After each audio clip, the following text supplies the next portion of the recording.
Welcome. You are about to view a recorded talk of the Progress and Visions in Consciousness Science online seminar series. This series is organised jointly by the Association for Mathematical Consciousness Science, AMCS, the Mediterranean Society for Consciousness Science, and the Oxford Mathematics of Consciousness Network. While every session consists of a talk and discussions, the latter are not recorded and the following will only contain the talk. We hope you will enjoy it.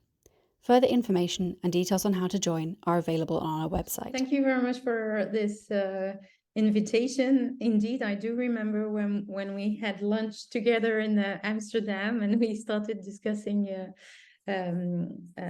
these topics. So thanks for offering me this opportunity to present and discuss with you.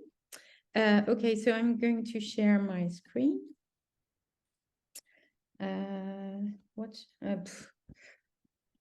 Shall I share the desktop? That's always my big question, but okay. Would that work like this? Is it? Works perfect. Yes. Yes, yes. Right. Okay. So, okay, let's do that. Okay. Right. So, yeah, today I guess I would like to discuss with you this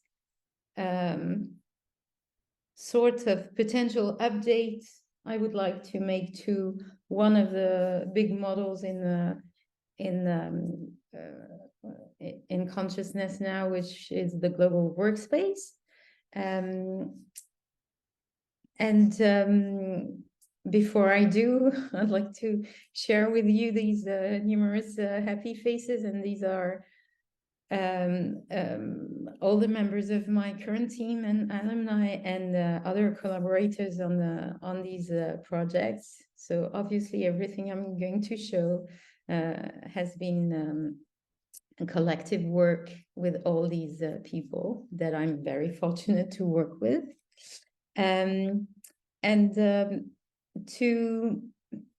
To put my topic in a more general perspective of trying to understand consciousness. Well, basically, consciousness seems to connect with many different topics, and indeed, each of which seems to be addressed by very interesting lines of research. This is the way I try to organize these different topics in my mind. So you might not agree, but the way I see myself is as someone addressing this little box here of what are the mechanisms of conscious access, meaning what allows us to become conscious of a specific content, sensation, thought, memory, but primarily from perception. And I also currently see this as a central brick, a little phenomenon that allows the bloom of the other rich aspects of consciousness. But we can discuss that. But for the moment, that's really my endeavor, try to understand conscious access and in particular the neural mechanisms of that. And I always like to, I think we can't really speak about conscious experience without having a demo. It's always nice to have a little demo because we can experience things for ourselves. So I think this notion of conscious access can be nicely illustrated by this really nice phenomenon, which is called motion-induced blindness. So I'm going to start the video and I'll ask you to focus, to fixate a green dot that is going to flicker at the center of the screen and just observe what's in your conscious experience. So normally at some point you will see one of the yellow dots disappear. Okay. Yes, do you see that? Or No, I can put that again. Okay, so I hope you can experience that. Usually it's quite strong. I'm getting all of them disappearing on occasion. Yes, yeah, it's true. It fluctuates, but well done, Ned. You've made them all disappear. Indeed, you can have it. It varies, but there are some times where one or all of them are have disappeared. But what's really interesting is that they don't disappear from the screen. They disappear from your conscious experience.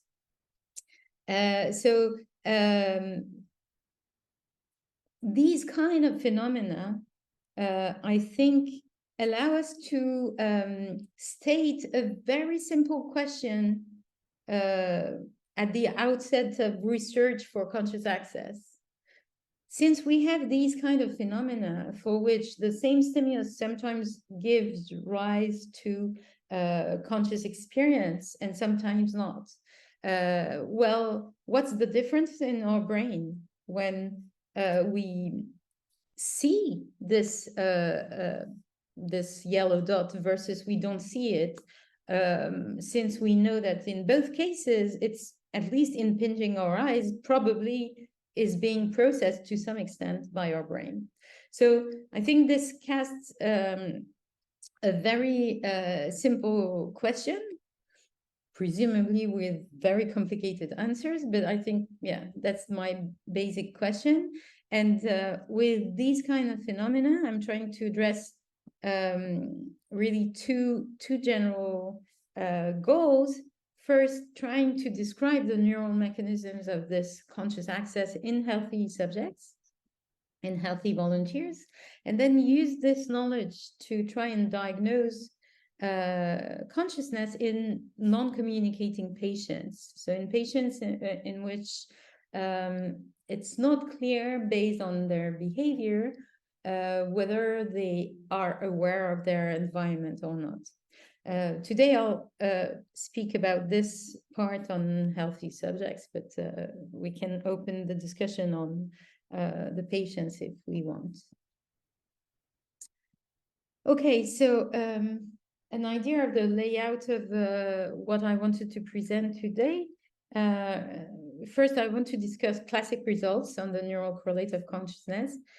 So I was thinking classic results is really a nice way to say very old results, but it's an interesting starting point that that will help you understand the logic of what I made afterwards. I'll give you the global workspace interpretation of these results, and then describe how this kind of interpretations, like the global workspace, are currently challenged. To then move on to new studies where we try to update this global workspace view that was very much centered on experiments where people have to make a task on the stimulus, to a broader view of conscious processing with and without a task. And this will lead me to a proposition which I call the global playground proposition. Okay, so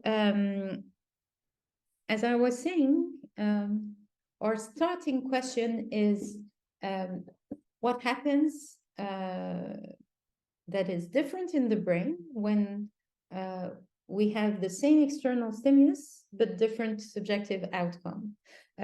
So I showed you the example of motion-induced blindness, but in this study, we actually use another phenomenon, which is the attentional blink, in which we can present the same stimulus, for example, a word, and for different repetitions of the same stimulation sequence, sometimes this word will be seen or not, and we see that very clearly on the subjective rating on a scale, we see that for the same for repetitions of the same stimulus, the same person will sometimes tell us that they haven't seen the stimulus at all, and sometimes they will tell us that they've seen it quite well. So it's perfect situation where we can separate roughly two types of trials, not according to the stimulus itself, but according to subjective reports. So same stimulus, different subjective report that we sort out based on these responses on the subjective scale. And so we record EG activity to see what happens in between the stimulus and these subjective outcomes. And what we observed was really straightforward, very clear. We saw that the initial, the early processing of the stimulus was exactly the same. I don't know if you're familiar with this presentation. So these are EG topographies, and the nose would be up this way, and the colors represent different voltages in the positive or in the negative. And so we observe that these topographies are exactly the same on trials where at the end people say that they've seen the stimulus versus they didn't see the stimulus up until 250 milliseconds, suggesting that the early processing is identical in both cases. And then things change around 250 milliseconds, and we see that the two types of trials are going to follow different neural trajectories. When on the trials where people say at the end that they have seen the stimulus, you see a whole sequence of events and neural waveforms that are, for most of them, absent when people at the end of the trial say that they didn't see the stimulus, except for, interestingly, for late activations around 350 milliseconds, which seem to correspond to, which seem to indicate that even when people didn't see the stimulus, there is some semantic processing of this information. And it's nice to then look at what these electrically recorded neural activity look like if we try to reconstruct the cortical sources of these effects. So that's what I'm going to show you here in this film. Same data, but we're inferring what cortical sources were at the origin of these electrical activations. And this middle figure here is the cortex seen from below, okay? And what we see is a clear-cut story where first we have nice visual activations in the occipital cortex starting around 100 milliseconds, and they are as strong in both cases, and then they nicely progress into the temporal cortex with the same strength, apparently, in both cases. And then we reach that point where these two types of processes seem to diverge around 250 milliseconds. There seems to be something that hooks on these trials where at the end people say that they have seen the stimulus. Maybe this corresponds to the first moment where there is a crosstalk, at least that's our interpretation, a crosstalk between sensory activations and higher level areas. And then as we go on, we see that we still have late activations when people say that they haven't seen the stimulus, but they seem to be more localized to the temporal cortex, whereas when people say that they have seen the stimulus, it seems that there is a much wider network that is interested in the processing of the stimulus. And we see activations in the frontal cortex and then reactivations in the temporal cortex up until more than half a second after the presentation of the stimulus, when people say that they have seen the stimulus.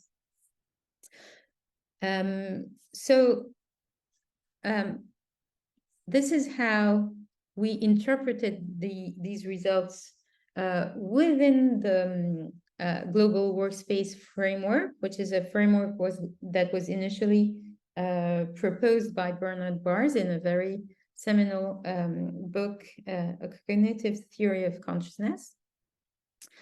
So within this framework, and given these results, we propose that what happens here is that the first stages of sensory processing, even including sensory buildup thanks to recurrent activity, local recurrent loops within the sensory system, might be pre-conscious activity.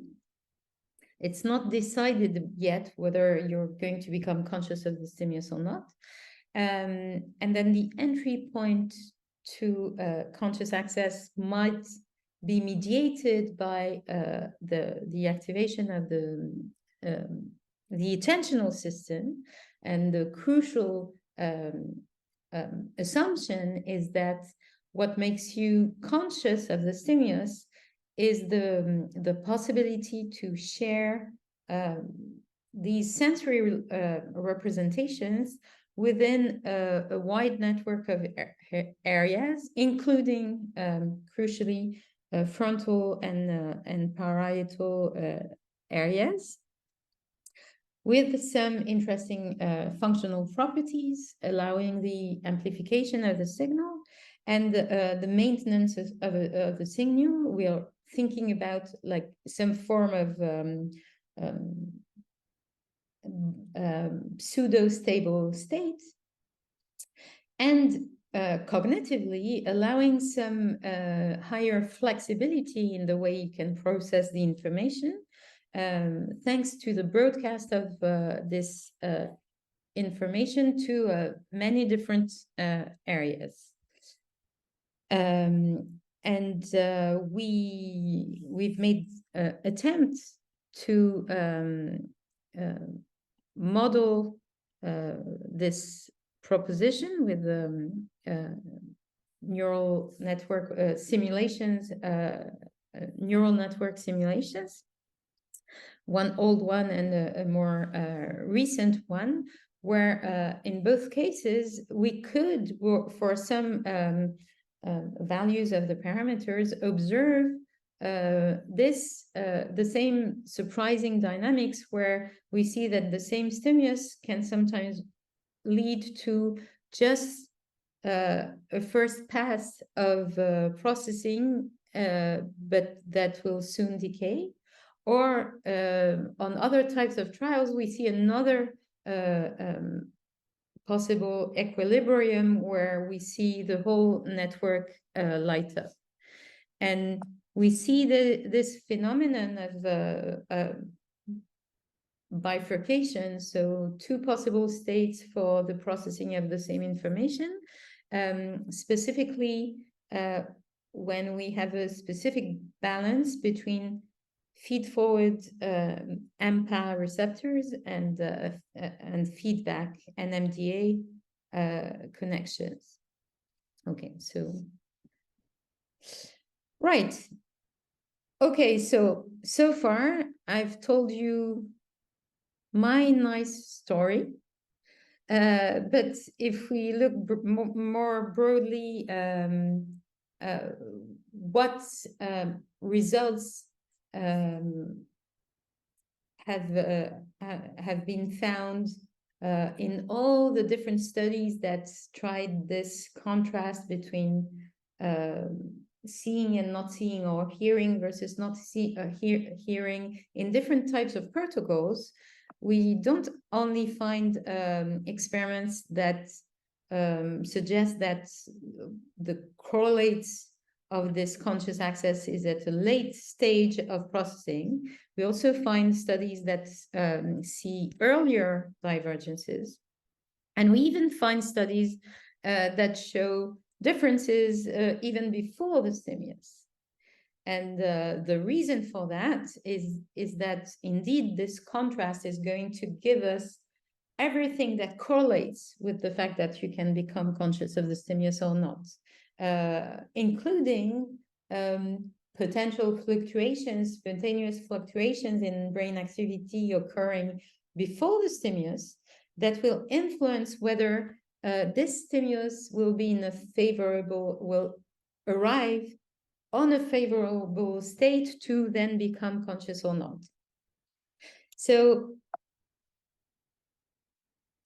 I think we're now facing a new challenge in which, on top of describing the neural correlates of these different subjective outcomes, we need to find among them what corresponds to core mechanisms of conscious access and distinguish them from potential precursors. So what stages of the sensory processes are only precursors, so they might influence whether you become conscious of the stimulus or not, but they are not specifically part of the mechanisms of you becoming conscious of the stimulus.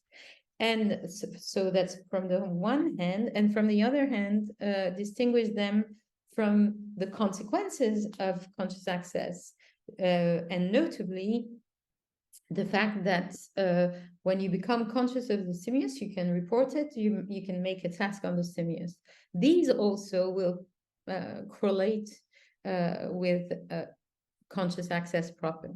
Okay, so here I'm going to concentrate on this specific question. Can we distinguish what belongs to the mechanisms of conscious access versus executive processes or task-related processes?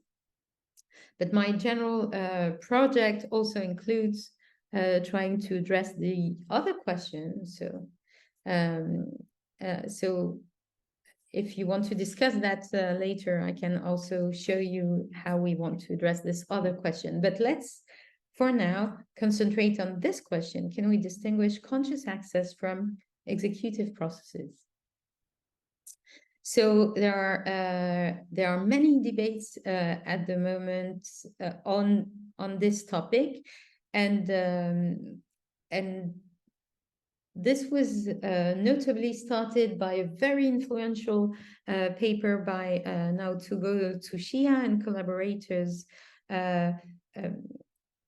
arguing that so far in the literature, we've been focusing on protocols where we ask people to report their subjective experience, which made a lot of sense, as I explained, but that then introduced a confound that, as I was saying, the neural correlates that we observe might not be the neural correlates of conscious access, they might be the neural correlates of task execution. Okay, and this has led to many interesting discussions, notably from contenders saying, okay, but then because the proposition to make up for this problem and this confound was to resort to no report paradigms. So to try and design new paradigms where we could distinguish conscious and non-conscious processing in situations where people don't report the stimulus. There is one obvious problem with that, which is highlighted by contenders of, or at least in the response to this initial paper, which is that the report is our important external benchmark to know whether people were conscious of the stimulus or not. So how are we going to address that? And this debate is also connected with another debate between one view where consciousness would not necessarily be connected with the functioning of frontal regions or executive regions, and with different disputes between proponents and opponents to the view that planification areas in the frontal cortex might be instrumental in our conscious experience. Okay, so I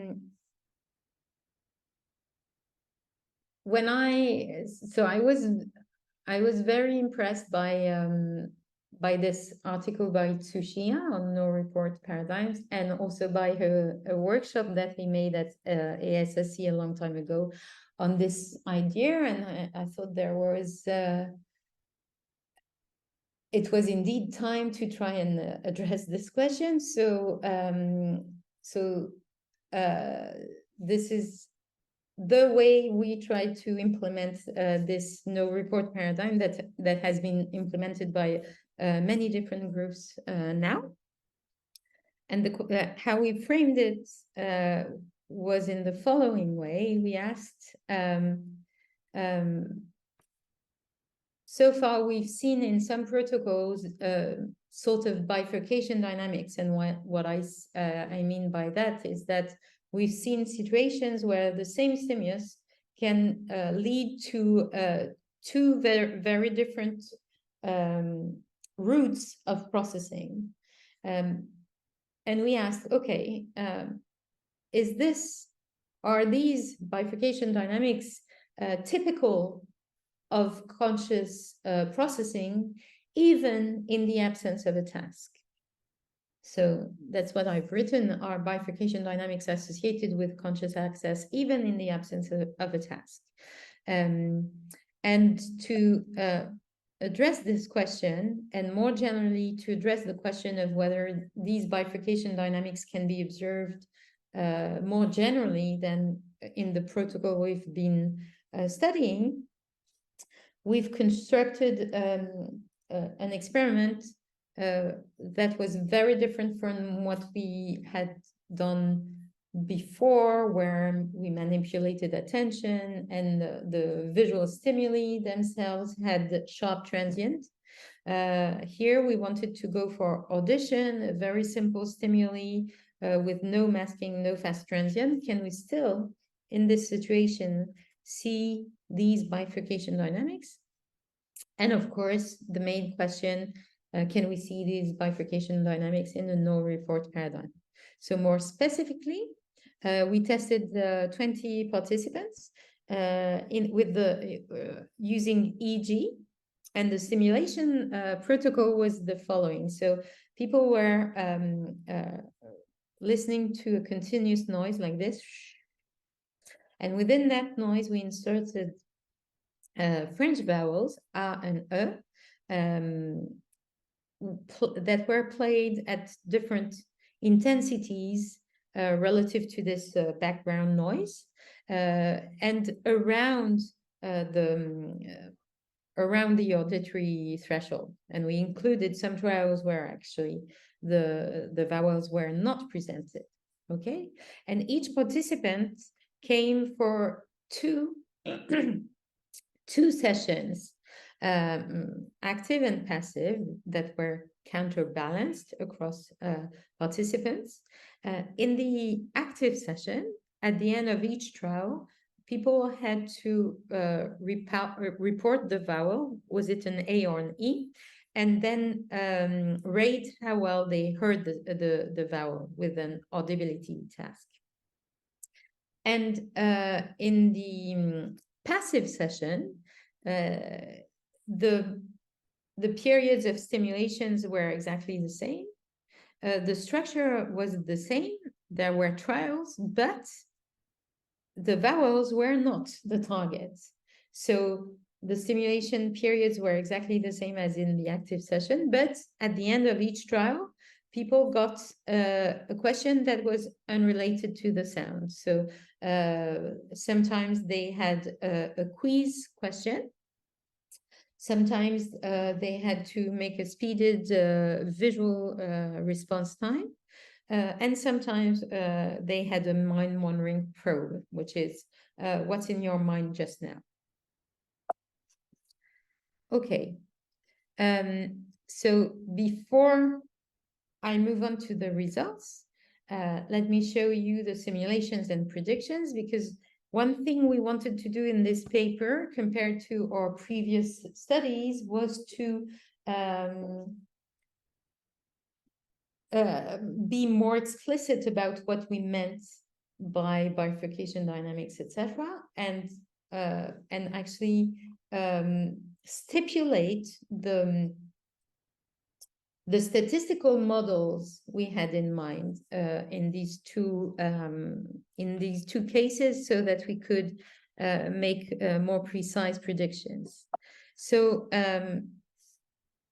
so these are simulations of the two types of dynamics that we have in mind. So in unimodal dynamics here, we assume that a neural process for which we observe unimodal dynamics will observe this. So each dot here would be the neural activity we record during one trial as a function of stimulation strength. And in the case of unimodal dynamics, we assume that activity recorded on each trial will increase with stimulation strength, but always grouped around a single mean. So with a unimodal distribution, as you can see here on the right. Okay. For bifurcation dynamics, the difference is that we assume that there will be some intermediate value of stimulation strength for which we'll observe a split, a bifurcation, meaning that we'll see two groups of trials. On some trials, we'll see activations on each trial group around a low mean baseline, and on some other trials, we'll see that another type of activity has emerged, and activity will group around a higher mean. And you can also see these bimodal distributions here on the right. Okay, and as we go away from this transition,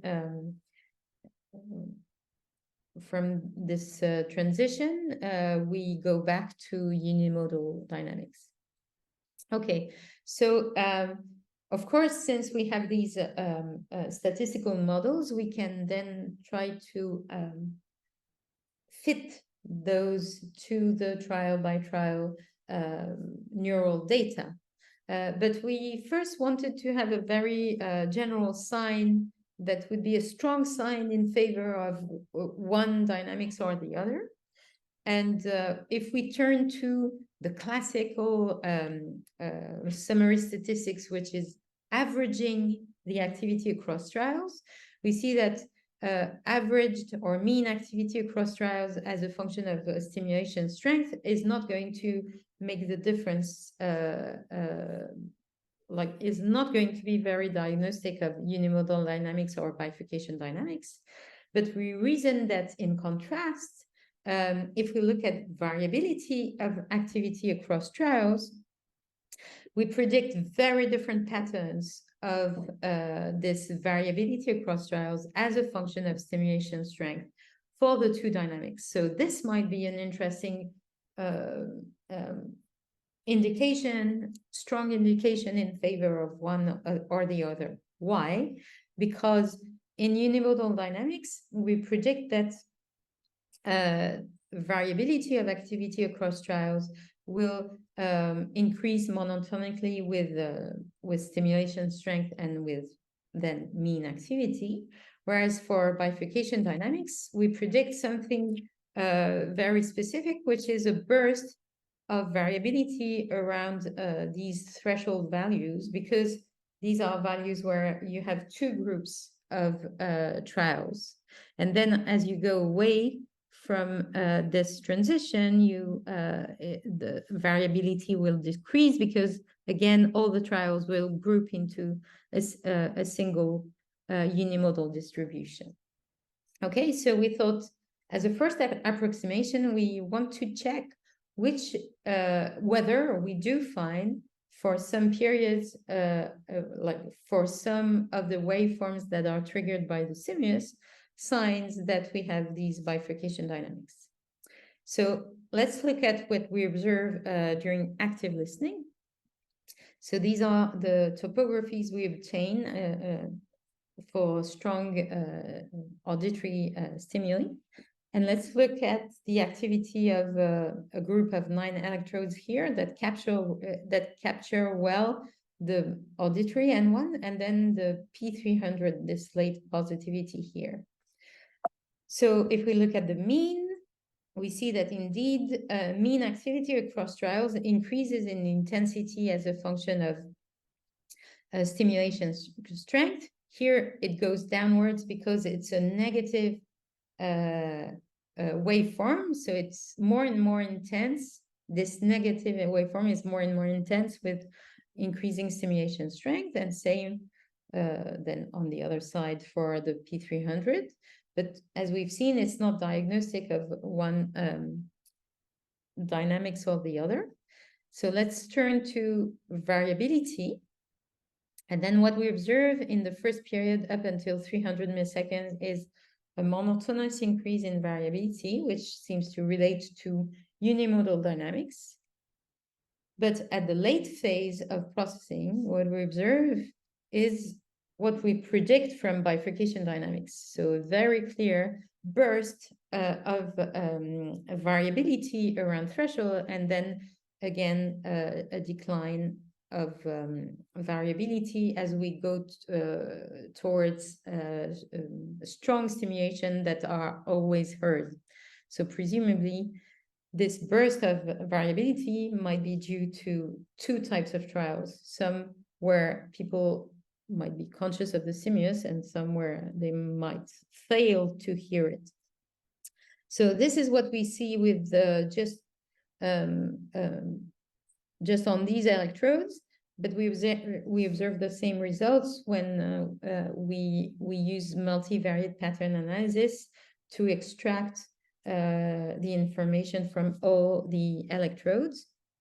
And so from now on, the activations I'm going to talk about are this summary activation derived from multivariate pattern analysis, which summarizes the activity that is typical to the presence of the stimulus versus its absence at different time points. Okay.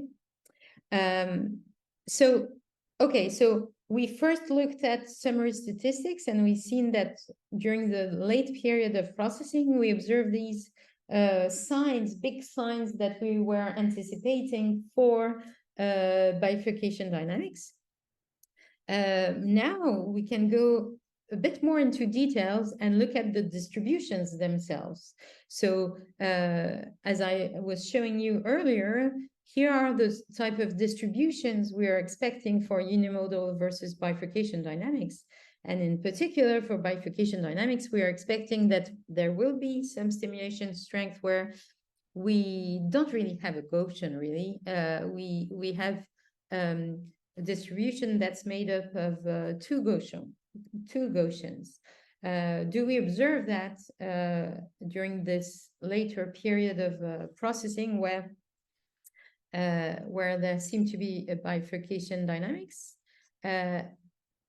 Well, here is what we do observe. So this is average across all our 20 participants, but we do see that at the level of the participant. And indeed, for stimulation strength around threshold, we do see this interesting distribution profile that is not a Gaussian, that presumably is a sum of two Gaussians. Okay, so we can now fit our two statistical models, bifurcation and unimodal, to our trial-by-trial data, and we confirm the same thing, that it's really the unimodal model that wins initially up until 300 milliseconds, suggesting that up until 300 milliseconds after the presentation of the stimulus, the activations scale up with the strength of the stimulus. And then there's this switch to bifurcation dynamics, which suggests that during this period there, neural activity split between two types of trials. So the next question we have to address is, we observe in the data themselves. Oh, it's getting really dark here. I'm going to switch on the light.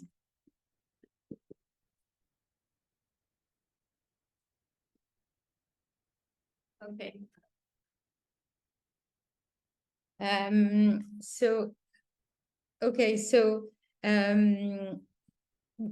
It seems like so far we've seen that we can read out from the trial-by-trial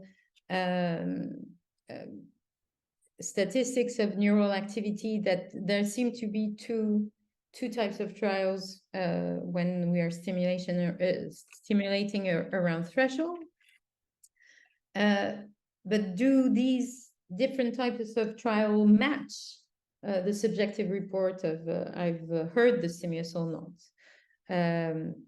Well, that's what we seem to observe. So we can do what we used to do. So just sort out the trials retrospectively according to what people told us, because we're still in the active condition. And when we do that, we do see that the split between not heard and heard trials is what we expect from bifurcation simulations. No, not heard trials correspond to trials where this second phase of activations after 300 milliseconds doesn't seem to be triggered, whereas for heard trials, it seems to be triggered, and it scales up then with the stimulation strength. Okay, so this is doing what we used to do from subjective report to neural activity. But what's interesting here with these dynamics analysis is that we can do the opposite. We can go from neural activity to subjective reports. So from our data and our model, we can identify two groups of trials, and we can then make for each trial, and based on the neural activity on this trial, make a bet on whether people were conscious of the stimulus or not. So neural activity belonging to the high activity versus low activity. And if we do that, indeed, we manage to predict the audibility response based on the trial-by-trial activity recorded and through our model, so with some nice performance. Okay, so that was the first stage to check whether even with this simple auditory stimulus, we would find these bifurcation dynamics that previously we observed with much more complex and high-level stimuli. But now the next question is, what happens when you don't make a task on the stimulus? So when I started this experiment, I thought, okay, the outcome is going to be either A or B, and A was, okay, if this late activity here, P300, is related to becoming conscious of the stimulus, then even if you don't have to make a task on the stimulus in the passive sessions, we'll still observe it when the stimulus is sufficiently strong, and people will anyway spontaneously hear it. Okay, hear it consciously. Okay, Option B would be these late activations, P300, they actually are related to the fact that you're making a task on the stimulus, in which case they should disappear if you remove the task. Okay, and really that's the way I framed the outcome of these experiments. And then we observe yet another outcome, which I think is even more interesting. And I was really excited when I saw that, because I had not anticipated that. So what we observed is a disappearance of the P300, this typical waveform here, central or posterior positivity is absent, but there are still late activations in response to this stimulus, which I found really striking, because people have really nothing to do on the stimulus. And still you have these late activations up until half a second after the stimulus. But these are not the P300. Okay, so we thought maybe what happens here is that these late activations are still related to becoming conscious of the stimulus, but they are different from the P300, because the P300 is both these processes of spontaneous conscious access to the stimulus and additional processes linked with the task. Okay, so our predictions was these waveforms here are actually included roughly in these late waveforms for the active condition. And we can indeed verify that using cross-classifications. I'm not going to show you the results of these cross-classifications. I'm going to directly show you the source reconstruction, because it's more intuitive. So when we reconstruct the sources of our activity for the late period in the active condition, we seem to observe like this expected global workspace, where you have these sensory areas, the auditory areas, that seem to communicate also with parietal and frontal areas. Okay. In the passive condition, we still have a nice network of areas, but seem more centered around the temporal cortex, so the sensory cortices. And what's really interesting and what struck me is that the difference is very focal, and it makes a lot of sense. It seems to be corresponding to areas that are involved in motor planning. Okay. So we have to be careful with these source reconstructions. As you know, we have to confirm these with fMRI, and we're doing that now. But at least at this stage, this provides us indications of a simple interpretation in which we could say that when we become conscious of an information and we have to make a task on this, this relies on a global workspace. So different areas, sensory and more and higher level areas that work together towards a specific task. And our specific proposition is that when you're becoming conscious of an information but have no specific task to do on this, this might rely on a form of global playground. So this might still be connecting sensory information with higher level areas that allow some stabilization of this information, amplification and circulation of this information, but for no particular purpose.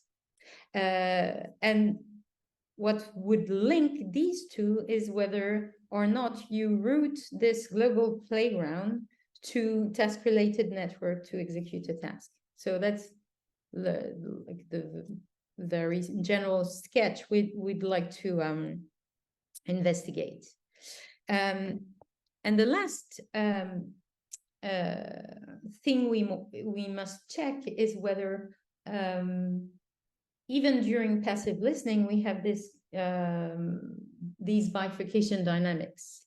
And if we look at our little indicator here of variability, it seems like indeed, even when people are listening to the stimulus passively, we have signs of these bifurcation dynamics suggesting that these late activations are sometimes triggered, sometimes not, when we're stimulating around threshold. Okay, so initially we thought, okay, excellent. So it means that these late activations might relate to spontaneous conscious access to the stimulus, and then of course reviewer 2 pushed us to go much further, and they said, okay, you're telling me that you see that on some trials these are triggered, sometimes not, and you assume that this corresponds to spontaneous conscious access, but where's your external benchmark? How can you be sure that indeed on those trials people were conscious of the stimulus or not? Okay. And that's back to the catch-22 of these no report paradigms. You have to have an external benchmark at some point to know whether indeed what you assume is a conscious experience is indeed a conscious experience for the subject, okay? And that's where we were really grateful to our colleague who, when we were designing the experiment, Jérôme Sacure, our colleague Jérôme Sacure, who when we were designing our experiments, told us, oh, you should, in the passive session, you should sometimes include trials where you have a mind-wandering probe. You ask people, what's in your mind? Okay, so they are not making a task on the stimulus. You're just probing what's in their mind's content, okay? And we thought, okay, we're going to use that. So it's a small amount of our trials. So I think it's like around 20% of our trials. But on 20% of our trials, at the end of the trial, by surprise, people get this question. So what's in your mind just now? And sometimes they say that they had the sound in their mind. And sometimes they said that they were falling asleep, or they were concentrated on the task, and the task being different from the sound. And sometimes they said they were lost in their thoughts. Okay, can we predict, based on the fact that this late activation occurred or not at that specific trial, can we predict whether people, when probed at the end of the trial, will tell us that they had the sound in their mind or not? So that's what we try to do, predicting the mind-wandering content. And indeed, we could predict this quite well, not as well as we can do in the active session, but still with some nice performance. So that's we want to take this as an indication that these bifurcation dynamics might be a hallmark of conscious processing in the brain more generally than we could demonstrate previously. Whoops, and interestingly, whether or not a task is involved. So that's a possibility we want to investigate now. And if it's confirmed, I think that holds high promises for probing conscious processing in non-communicating patients. Can we find these bifurcation dynamics, two equilibria in the way stimulation is processed in the brain? That might give us some indications of patients that have these two possible equilibria and possibly might regain consciousness. So that's one route we want to investigate. And next, I'm not sure how I'm doing with time, but Next, I So want you're a bit over 50 minutes now. Okay. So we're at a bifurcation. So we have two two options. I could maybe I'm going to take 5 more minutes to present you more recent work. Yes. So let's do that with intracranial recordings. So that's 3 slides. Recent data with the same protocol, but this time with intracranial recordings in humans, as you know, with epileptic patients. So we have 15 patients. So these are the electrodes of all the patients put on the same brain, but no one actually had all these in their single brain. And so we have 110 responding electrodes. What we did as a first approximation is to take all these electrodes and use a technique called trajectory k-means clustering, developed by Jaco Sit and Tal Seidel Markinson, notably, to group the electrodes that had a similar behavior, a similar way to respond to or different conditions, which were different levels of stimulation and active and passive conditions. And the optimal modeling of our data with this clustering was using 4 clusters. And the first cluster seemed to correspond to sensory processing. So it groups electrodes within an auditory area that really, whose activity really scales up with the stimulation strength, and similarly for active and passive. Then cluster 2 was showing up more widespread electrodes, both sensory and frontal. And interestingly, we observed activations in both active and passive sessions for this cluster of electrode, but it was much reduced in the passive session compared to active session. Then cluster 3 was very obviously a motor cluster, where we see indeed electrodes that are close to motor areas, and only responsive in the active session, no response in the passive session. You also see electrodes in the visual cortex, but presumably these are anticipations of the response screens that were displayed visually. And then cluster 4 is just a cluster grouping the electrodes that don't really respond to our stimulus. So my last slide is just to show you how these different clusters, so sensory, more central stage of processing, and motor stage of processing, respond to heard versus not heard in the active condition, or in the passive condition, responding that you've heard the sound on the mind-wandering probe versus you were processing something else, okay? And the pattern of results seem to be quite clear-cut on that. So the first cluster, the sensory one, we see both in active and passive, no real difference as a function of whether you were conscious of the stimulus or not. But nicely, for cluster 2 seems to be really sensitive to that. So it's going to be active when you've heard the stimulus and not when you haven't heard the stimulus. But the same is true for mind-wandering. It's going to be active when at the end of the trial you say that you've heard the sound, and not active otherwise. And then for cluster 3, we see that it's like building up activity essentially on trials where you've heard the stimulus, you're anticipating your response, versus not heard, and nothing's happening in the passive condition. Okay, so I think in conclusion, there seems to, like, at this stage, at least I am quite convinced that there seems to be a discontinuity between the absence of conscious access and the presence of conscious access. So a discontinuity in the brain activity.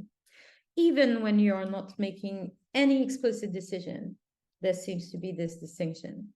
And the networks underlying this distinction might be shaped by current goals or first proposition for naming these networks, but I'm sure that there is a wide variety of those, might be to suggest that we can separate workspace and playground, depending on whether you haven't really, you're pursuing a specific goal on this information or not particularly. And this is a very busy slide where I try to summarize what might be the global workspace and what might be the global playground, but maybe it's more interesting that we discuss that together. So I'm going to just thank you very much for your attention and